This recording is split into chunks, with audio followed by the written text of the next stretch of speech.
You are watching Grace Television.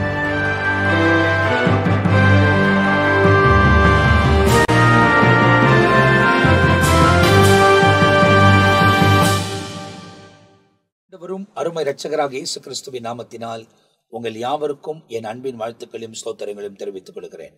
தேவனுடைய பெரிதான கிருபையால் நித்திய ஜீவன் என்ற இன்னொரு பகுதியில் உங்களோடு கூட கர்த்தருடைய வார்த்தைகளை பகிர்ந்து கொள்வதில் நான் மிகுந்த மகிழ்ச்சி அடைகிறேன். இவ்வளவு தூரமாய் ஆண்டவர் நம்மை ஆசீர்வதித்து பாதுகாத்து வழிநடத்தி கொண்டு வந்திருக்கிறார். தொடர்ச்சியாய் அவரே நம்மை வழிநடத்துவதற்கு உண்மை உள்ள தேவனாயிருக்கிறார். அவர் பொய் சொல்லுகிற தேவன் அல்ல, மனம் மாறிவிடுகிற மனுபுத்திரனும் அல்ல.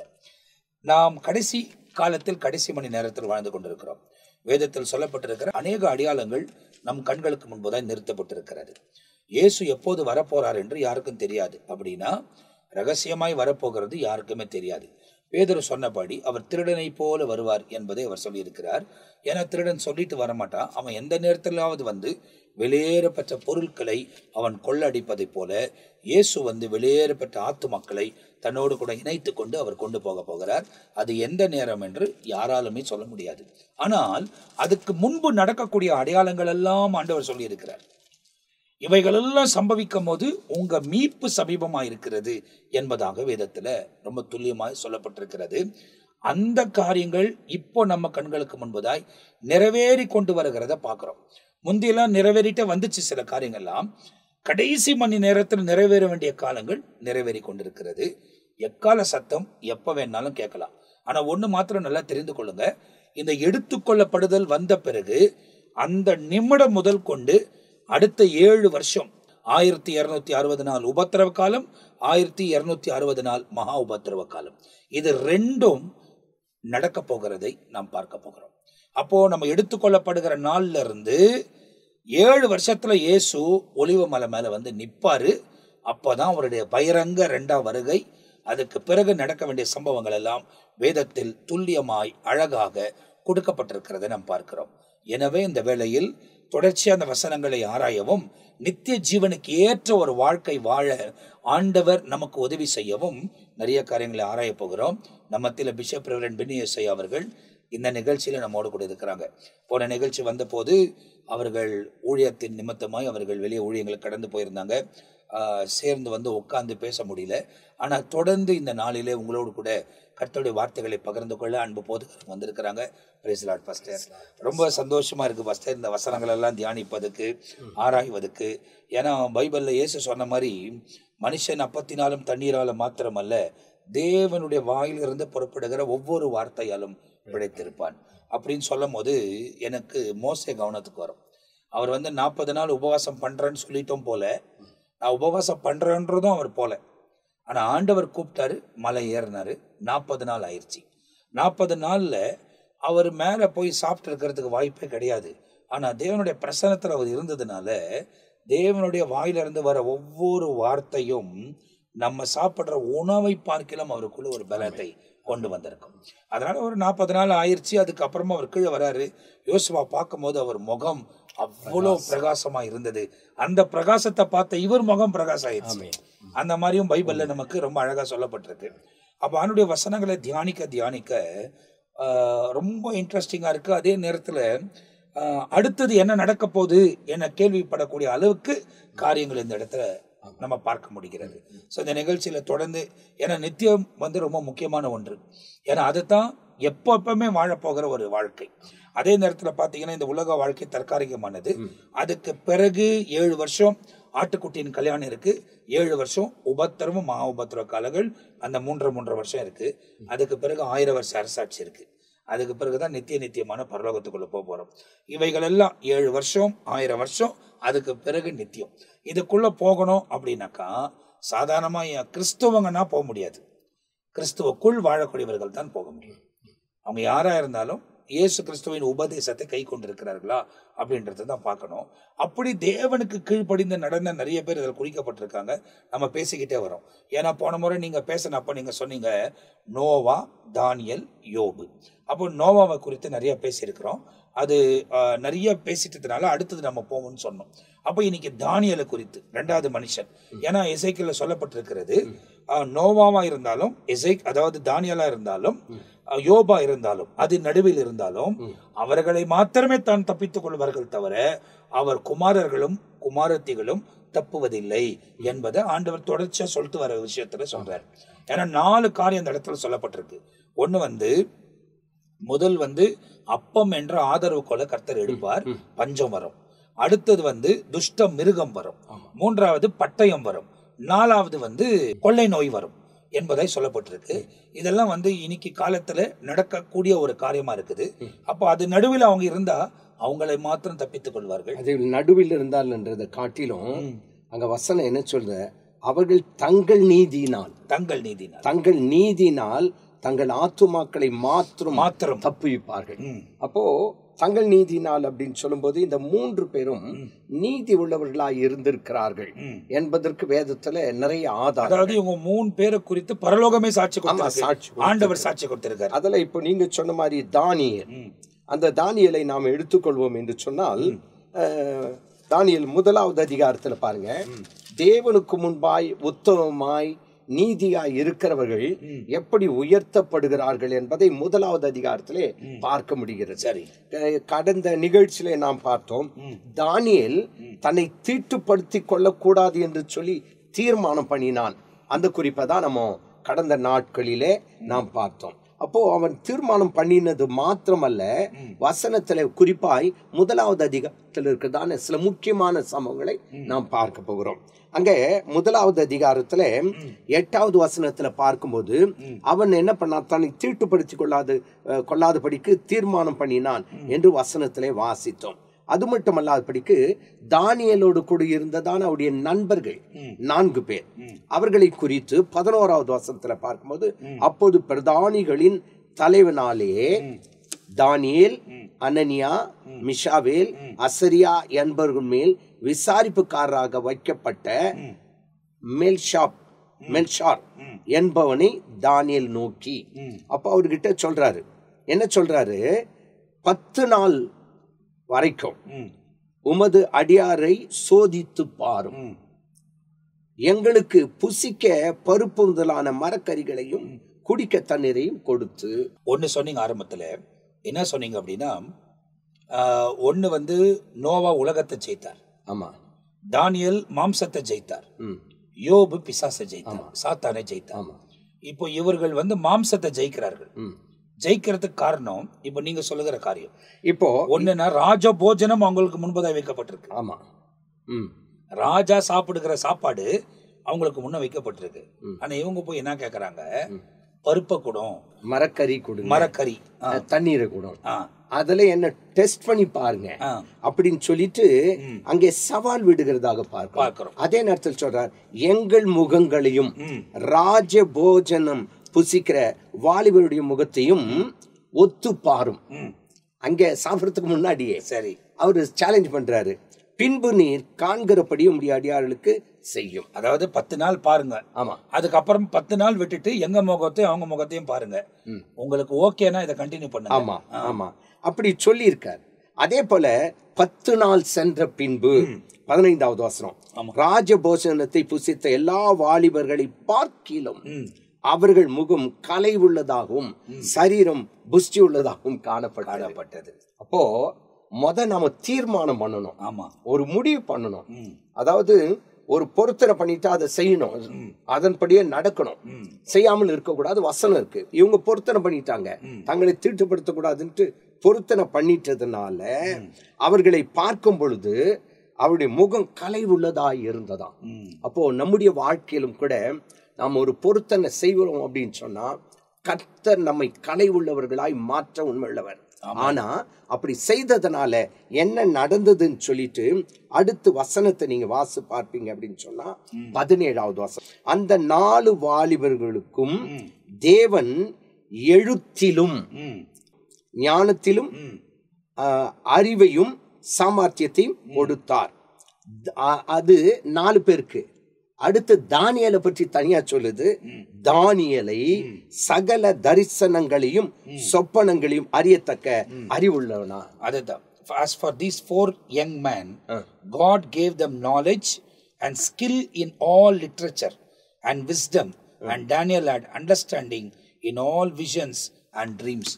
அந்த 4 பேர்லயும் பாருங்க 2 பிரிவாயிடுச்சு. 3 பேருக்கு அதாவது வந்து எல்லாருக்கும் என்னென்ன தகுதி, தானியேலுக்கு மட்டும் ஸ்பெஷலா என்ன தகுதி இருக்குன்ட்டு அங்க தெளிவா அங்க சொல்லப்பட்டிருக்கதை நாம் வசனத்திலே வாசிக்கிறோம்.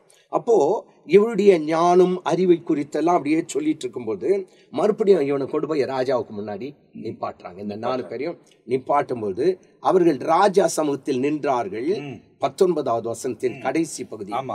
20வது வசனத்தை பார்க்கும்போது ஞானத்துக்கும் புத்திக்கும் அடுத்த விஷயத்தில் ராஜா அவர்களை கேட்டு விசாரித்தானோ, ராஜா என்னென்ன கேட்டு விசாரித்தானோ அதிலே தன் ராஜ்யம் எங்கும் உள்ள சகல சாஸ்திரிகளிலும் 10 மடங்கு ஜோசியர்களிலும் அவர்களை 10 மடங்கு சாமர்த்தியத்தை காண்கிறார். ஆமா, அப்போ 10 மடங்கு அதிகமான சொன்னோம்னா 10 நாள் 10 மடங்கு இதெல்லாம் 10 வருது பாருங்க. ஆமா, 10 நாள் சோதிச்சு பாருங்க. ஆமா, அந்த 10 நாள் சோதிக்கப்பட்டு பார்த்தா இங்க 10 மடங்கு அவங்க ஆமா எல்லாரிலும் ரொம்ப விசாலமா இருக்கிறத பாக்குறோம். அப்போ இந்த சம்பவங்களை நீங்க பார்க்கும்போது இந்த தானியேல் 1வது அதிகாரம் அந்த விசேஷித்த 4 வாலிபர்களை குறித்து அங்கே சொல்லப்பட்டிருக்கு. ஆமா, அப்போ என்னன்னு கேட்டா தீட்டுப்படுத்தக்கூடாதுன்ட்டு பிளான் பண்ணிட்டாங்க. சரி, உணவுல ஸ்ட்ராங்கா இருக்கணும், அதே நேரத்துல எங்க முகம் கலையா இருக்கும் அப்படின்ட்டு எல்லாம் இவங்க என்னென்ன சொன்னாங்களோ அதெல்லாம் அப்படியே நடக்கிறது மட்டும் இல்லாதபடிக்கு இந்த நபர்கள் அந்த தேசத்தில் இருக்க எல்லாரை பார்க்கிலும் 10 மடங்கு அவர்கள் ஞானத்திலே உயர்ந்தவர்களாக சாமர்த்தியம் உள்ளவர்களாக அவர்கள் காணப்பட்டது உண்மை என்று சொன்னால், நம்முடைய வாழ்க்கையிலும் கூட முதலாவது நாம் செய்ய வேண்டியது என்ன என்று கேட்டால் நமக்குள்ளே ஒரு தீர்மானம் எடுக்கணும். ஆமென். அப்படி தீர்மானம் எடுத்தாதான் நாம நீதி உள்ளவர்களாய் இருக்க முடியும். ஆனா 10ல் 11 நானு அப்படின்ட்டு 10ல் 11வது நபரா என்ன பண்ணிடக்கூடாது, போயிடக்கூடாது. தேவனுக்குன்னு வாழ நாம் தீர்மானம் செய்ய வேண்டும் என்று சொல்லி இந்த சம்பவத்திலிருந்து நாம் தெரிந்து கொள்கிறோம். 1. 2வதாக நான் ஏற்கனவே உங்களுக்கு சொன்னது போல 3 பேரை குறித்து பார்த்தோம். நோவா, பிறகு தானியேல், யோபு. அப்போ இந்த நோவாவை குறித்து பார்க்கும்போது உலகத்தை ஜெயித்தார்.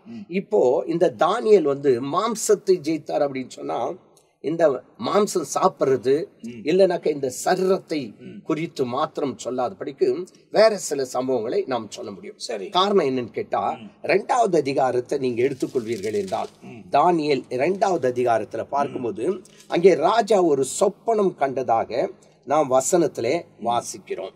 அப்போ வசனத்திலே வாசிக்கும் போது ராஜாவுடைய கட்டளை என்னன்னு கேட்டா, நான் கண்ட சொப்பனத்தை அந்த சொப்பனத்தையும் அர்த்தத்தையும் சொல்லாவிட்டா, சொப்பனம் வந்தது ராஜாக்கு, ஆனா சொப்பனத்தையும் சொல்லணும் அர்த்தத்தையும் சொல்லணும். ஆமா, அப்படின்ட்டு அங்க சொல்லும்போது யாராலுமே சொல்ல முடியல. அப்போ இப்போ தானியேல் அதற்கு சொப்பனத்தையும் அர்த்தத்தையும் சொல்றதுக்கு முன்னாடி அவர் ஒரு வேலை செய்திருக்கார். என்னன்னு கேட்டா தானியேல் 2வது அதிகாரம் அதுல 17வது வசனத்தை பாருங்களேன். பின்பு தானியேல் தன் வீட்டிற்கு போய் தானும் தன் தோழரும் பாபிலோனின் மற்ற ஞானிகளோடு கூட அழியாதபடிக்கு அவன் என்ன சொல்லிட்டான், வெட்டி கொன்றுவான் அப்படின்ட்டான். அப்ப அதாவது ஏற்கனவே கட்டளைங்க சொல்லிட்டாங்க, கொன்றுங்கன்னு சில பேரை கொன்னுட்டாங்க. ஆமா, அப்படி தானியேலை தேடிட்டு போய் கொல்லும் போதுதான் என்ன சொல்றாங்க, என்னப்பா ப்ராப்ளம் அப்படின்னு இவர் கேட்கிறாரு. ஆமா, அப்ப சொல்றாங்க இந்த மாதிரி ராஜாவுக்கு அப்படி ஒரு சொப்பனம் வந்திருக்கு, சொப்பனத்தையும் அர்த்தத்தையும் சொல்லணும் அப்படின்னு தான் இவர் போய் டைம் வாங்கிட்டு வர்றாரு. டைம் வாங்குறது மட்டும் இல்லாம இங்க ரொம்ப முக்கியமான ஒரு வார்த்தை, தன் மாம்சத்தை ஜெயித்தான்ன்றதுக்கு இங்க ஒரு ஆதாரம் இருக்கு. அந்த மற்றவர்களோடு கூட அழியாதபடிக்கு. அப்போ இந்த மாம்சம் என்ன ஆகும், செத்து போகும், அவன் கொன்னு போட்டுருவான். அப்போ நம்மள அந்த புறஜாதிய மனுஷன் அந்த ராஜாவின் கட்டளையின்படி நாம என்ன பண்ணக்கூடாது, செத்து போகக்கூடாது, அவன் நம்மளை கொன்று போட்டுற கூடாது. அதனால நாம என்ன செய்யலாம் அப்படின்னு கேட்டா பரலோகத்தின் தேவனை நோக்கி இதற்கு அர்த்தத்தை கேட்போம் என்று சொல்லிதான் அங்க கூடுறாங்க. இந்த மறைப்பொருளை குறித்து பரலோகத்தின் தேவனை நோக்கி இரக்கம் கேட்கிறதற்காக அனனியா, மிஷாவேல், அசரியா என்னும் தன்னுடைய தோழர்களுக்கு இந்த காரியத்தை அறிவித்தான். அப்போ ஒரு மறைப்பொருள் வேணும்னாக்கா கூடி ஜெபிக்கிற ஒரு சுபாவம்.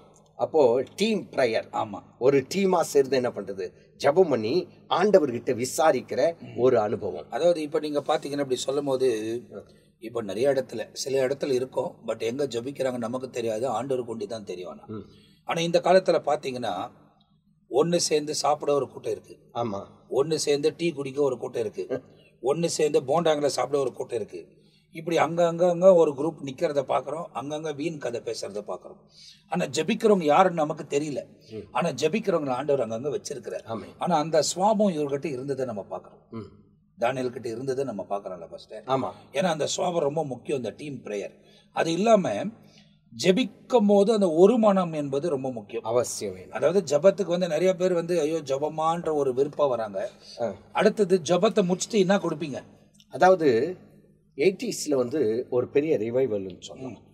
அதாவது 1980க்கு பிறகு இந்த 90 அந்த நாட்களில் என்னுடைய அனுபவம், ஒரு குறிப்பிட்ட ஒரு தேவ மனுஷர் சென்னையில் இருந்தார், ஒருத்தர் மதுரையில் இருந்தார். நான் நினைக்க அவர் பேர் பாண்டியராஜனா, பாண்டியன் அப்படின்னு நினைக்கிறேன். பாண்டியன் அப்படின்ற ஒரு தேவ மனுஷனும், அதே நேரத்தில் ஒரு ஜீவானந்தம் சரி அப்படின்ற அவர்கள் 2 பேரும் சேர்ந்து முழு இரவு ஜபங்களை நடத்தினார்கள்.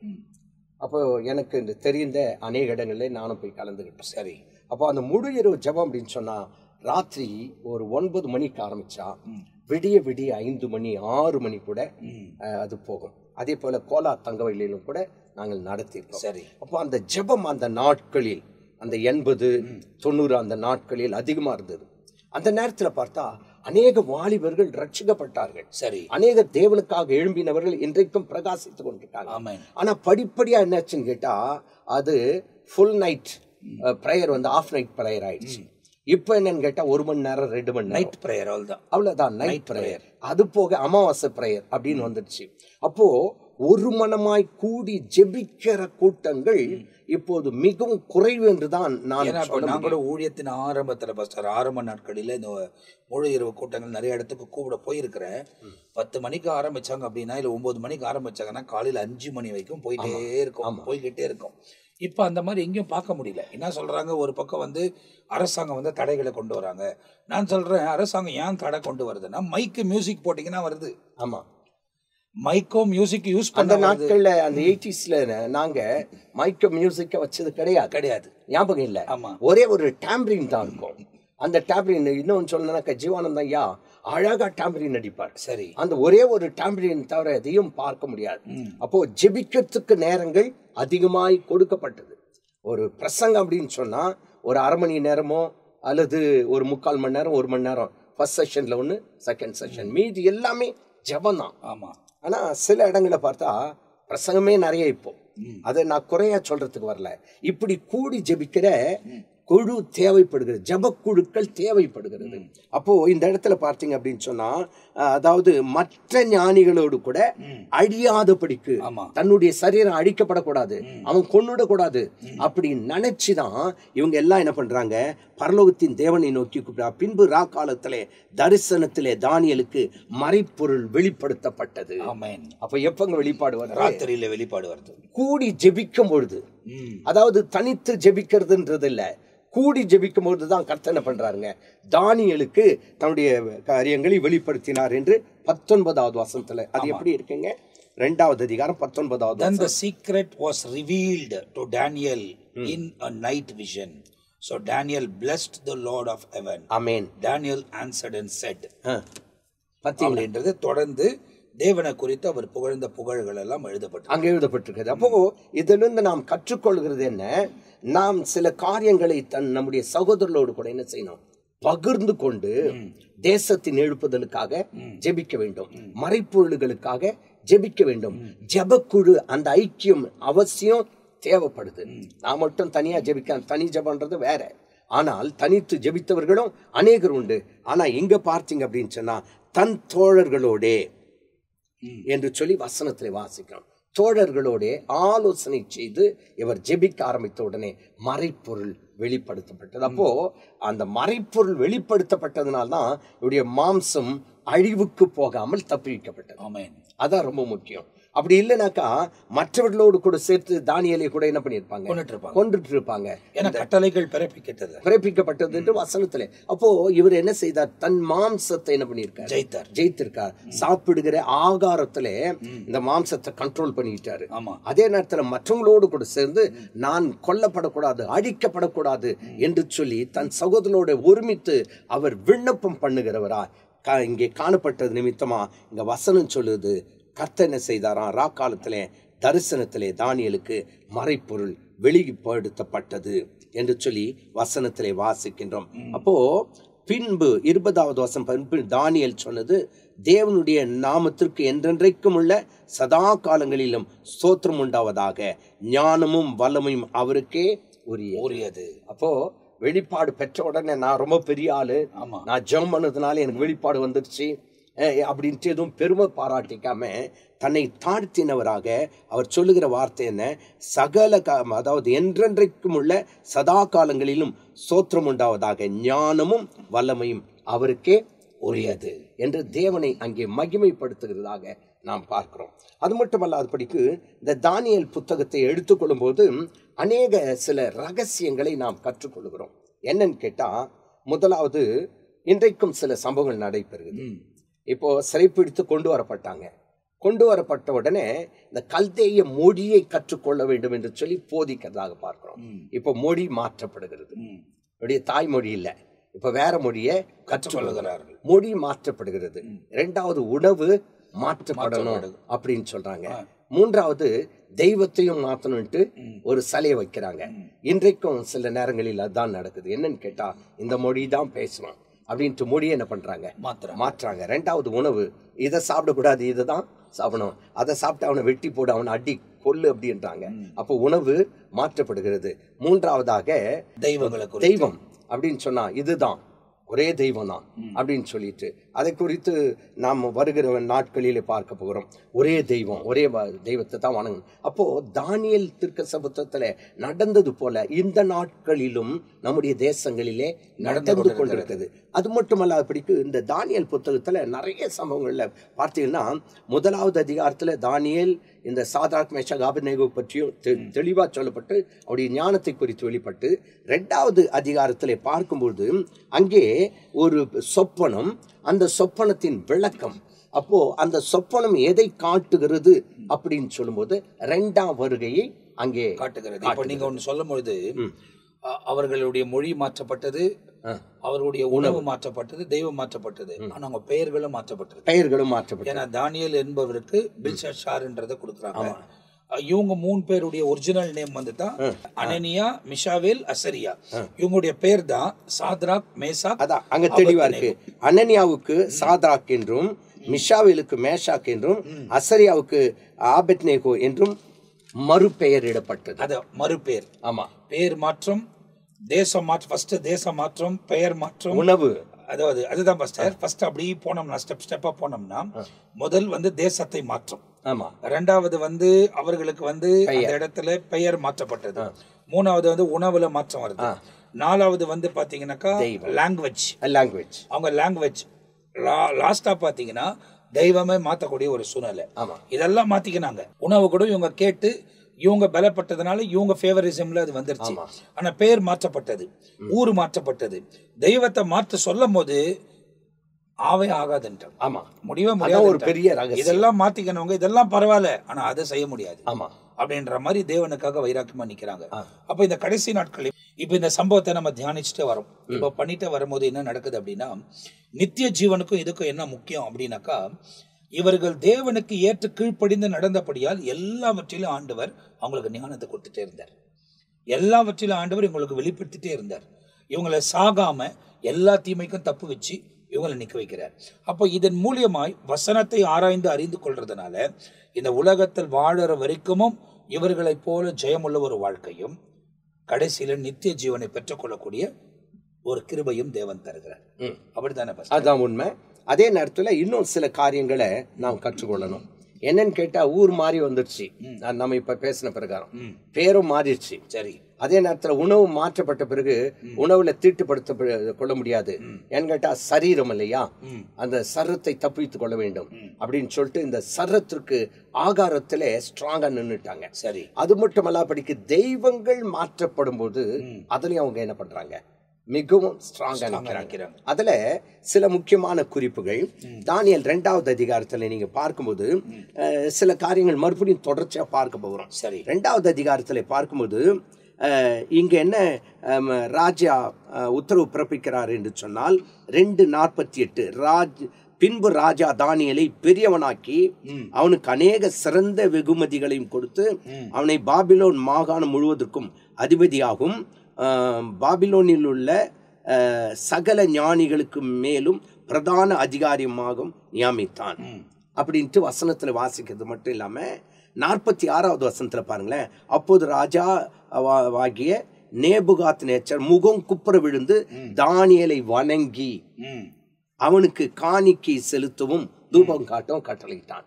அப்ப என்னன்னு கேட்டா, ஜீவனுள்ள தேவன் ஆண்டவர் தான் அப்படின்னு சொல்லிட்டு அவன் நிரூபிக்கிறான். நிரூபிக்கிறது மட்டுமல்லாதபடிக்கு இனிமேல் சம்பவிக்க போகிறது மகாதேவன் ராஜாவுக்கு தெரிவித்திருக்கிறார். மகாதேவன் ராஜாவுக்கு தெரிவித்திருக்கிறார். சொப்பனம் நிச்சயம், அதன் அர்த்தமும் சத்தியம் அப்படின்ட்டு இங்க சொன்ன பிறகுதான் இப்போது தானியேலுடைய தேவன் உயர்த்தப்படுகிறதை நாம் பார்க்கிறோம். அது ஆனாலும் இல்ல அப்படி சொல்லிட்டு வரும்போது ஃபர்ஸ்ட் நீங்க வாசிக்கும் போது இப்ப தானியேலுக்கு அப்படிப்பட்ட ஒரு உயர்வு 48வது வசனத்துல சொல்லப்படுது. 48வது வசனத்துல ஒரு ஜெயம் குறிப்பிட்டாலும் தன் கூட வந்திருக்கிற நண்பர்கள் இவங்களோடு கூட சேர்ந்து ஜெபிக்கிறவங்கள அவன் விடுறதே இல்ல. பாருங்க 49ஆம் வசனத்துல தானியேல் ராஜாவு கிட்ட போய் சாத்ராக் மேசாக் ஆபேத்நேகோ குறித்து சொல்லி அவர்களை கூட அந்த மாகாணத்து காரியங்களை விசாரிக்கும்படி வைத்தான். தானியேலோவென்றால் ராஜாவின் கொலுமண்டபத்தில் இருந்தான். ஆமா, ஒரு பெரிய போஸ்டிங் அவருக்கு கிடைச்சது. பட் இவங்கள கூட என்ன பண்ணலாமே, விடவே இல்லை. ஏன்னா ஜெபிக்கிறவங்க கூட வச்சுட்டே இருக்கிறான். ஆமா, கூட சேர்ந்து ஜெபிக்கிறவங்கள அவனை சுத்தியில வச்சுட்டே இருக்கிறான். அது இந்த ஜபம் என்பது இந்த உலகத்தில் நமக்கு ஒரு பெரிய ஆயுதம். ஆமா, அது மட்டும் இல்லாம நம்ம பிலிகராம் ஐயா அவங்க கூட இவ்வளவு பெரிய வெற்றியுள்ள ஒரு ஊழியத்தை செய்வதற்கு காரணம் அப்படின்னு கேட்கும்போது, காரணம் என்னன்னு கேட்கும்போது, எனக்கு பின்னாடி ஒரு ஜெபிக்கிற கூட்டம் இருக்கு, அதுதான் என்னுடைய வெற்றியின் ரகசியம். அதே போலதான் தானியேல் என்ன பண்ணியிருக்காருன்னு கேட்டா, ஒரு வெற்றி உள்ள அந்த சொப்பனத்துக்கு விளக்கத்தை காட்டின பிறகு தன்னுடைய நண்பர்கள் அவர் என்ன செய்யலுங்க, அப்போ இந்த இடத்துல தேவ நாமம் மகிமைப்படுகிறது, தேவனுடைய நாமத்தை உயர்த்துகிறார்கள். அதே நேரத்துல தங்கள் சரீரமும் இப்போது தப்புவிக்கப்படுகிறது. அப்போ தப்புவிக்கப்பட்டாலும் 3வது அதிகாரத்துக்குள்ள நீங்க வந்தீங்க அப்படின்னு சொன்னா மறுபடியும் நடந்தது என்னன்னு கேட்டா, அதே நேபுகாத்நேச்சார் இப்போ தானியேலை உயர்த்தினவர், சாத்ராக் மேஷாக் ஆபேத்நேகோவை உயர்த்தினவர், தானியேலின் தேவனே தேவனே என்று சொல்லி அறிக்கையிட்டவர் இப்ப என்ன பண்றாருன்னு கேட்டா, 60 முழ உயரமும் 6 முழ அகலம் உள்ள பொற்சிலையை பண்ணுவித்து, அதாவது கூட இருக்கிறவங்கள சொல்லி செய்யறாங்க. அது அந்த அந்த சம்பவங்கள் எழுதப்பட்டிருக்கு. அப்போ இந்த பகுதியில் நீங்க பார்க்கும் போது இவர்களை குறித்து நாம் தியானித்துக் கொண்டே வருகிறோம். அப்படி தியானித்துக் கொண்டு இருக்கிற இந்த வேளையில நமக்கு இந்த எபிசோடுடைய நேரம் முடிவுக்கு வருது. ஆனா இன்னும் ஏராளமான காரியங்கள் இதுல பார்க்க வேண்டியது இருக்குது. நோவாவை குறித்து நிறைய காரியத்தை நம்ம பார்த்திருக்கிறோம். தானியேலை குறித்து இப்போ அதை ஆரம்பிச்சிருக்கிறோம். 1வது அதிகாரத்திலிருந்து ஒவ்வொரு காரியமும் நம்ம பார்த்து கொண்டே வருவோம்.